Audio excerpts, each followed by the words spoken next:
হালকা হালকা শীতের আমেজে যদি একটু ঝাল ঝাল বাটাবুটি কিছু না থাকে গরম ভাতের সাথে, তাহলে কি হয়।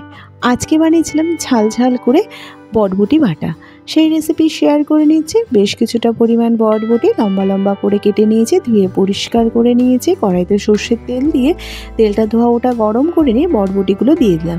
বটবুটিটাকে দিয়ে গ্যাসের ফ্লেমটা হাইতে রেখে দিয়ে 3 থেকে 4 মিনিট নাড়াচাড়া করে নিয়ে পরিমাণ মতো নুন আর হলুদ গুঁড়ো দিয়ে দিলাম। হলুদটা খুবই সামান্য দিয়েছি। এবার হলুদ আর নুনটাকে দিয়ে নাড়াচাড়া করে বটবুটিটাকে ভেজে নিয়েছি। বটবুটিটার রঙটা চেঞ্জ হয়ে গেছে। এবার দিয়ে দিলাম একটা বড় সাইজের টমেটোটাকে দিয়েও 4-5 মিনিট নাড়াচাড়া করে নিয়ে একটা নারকেলের অর্ধেকটা পুড়িয়ে নিয়েছিলাম, সেই নারকেলটা দিয়ে দিলাম। নারকেলটাকে দিয়েও নাড়াচাড়া করে নিয়ে দিয়ে দিলাম 2 চামচ পোস্ত আর নারকেলটা দেওয়াতে বটবুটি বাটাটা কিন্তু দুর্দান্ত হয়। আর বটবুটি যখন দিয়েছিলাম কড়াইতে, তখন কিন্তু আমি কাঁচা লঙ্কা দিয়েছিলাম 4-5টা মতো। ভালো করে নাড়াচাড়া করে নিয়ে ঠান্ডা করে মিক্সির জারে নিয়ে নিলাম। সমস্ত বটবুটিটাকে নিয়ে নেওয়ার পরে একটা মিহি পেস্ট তৈরি করে নিলাম। আমি নারকেল দিয়েছি বলে তার জন্য আমি আর কোনো মিষ্টি ব্যবহার করলাম না।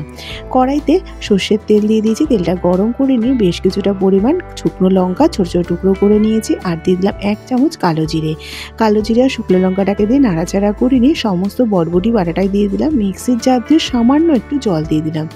এবার গ্যাসের ফ্লেমটা মিডিয়ামে রেখে ভালো করে নাড়াচাড়া করে বেশ শুকনো করে নিলাম। শুকনো হয়ে গেছে। এবার নামানোর আগে দিয়ে দেবো বেশ কিছুটা পরিমাণ কাঁচা সর্ষের তেল। যেহেতু পোস্ত দিয়েছি, কাঁচা সর্ষের তেলটা অবশ্যই দিতে হবে। আর খুব সুন্দর একটা গন্ধ ওঠে। গ্যাসের ফ্লেমটা বন্ধ করে আমি সার্ভ করে দিলাম। ওপরে একটু নারকেল কোড়াও দিয়ে দিয়েছি।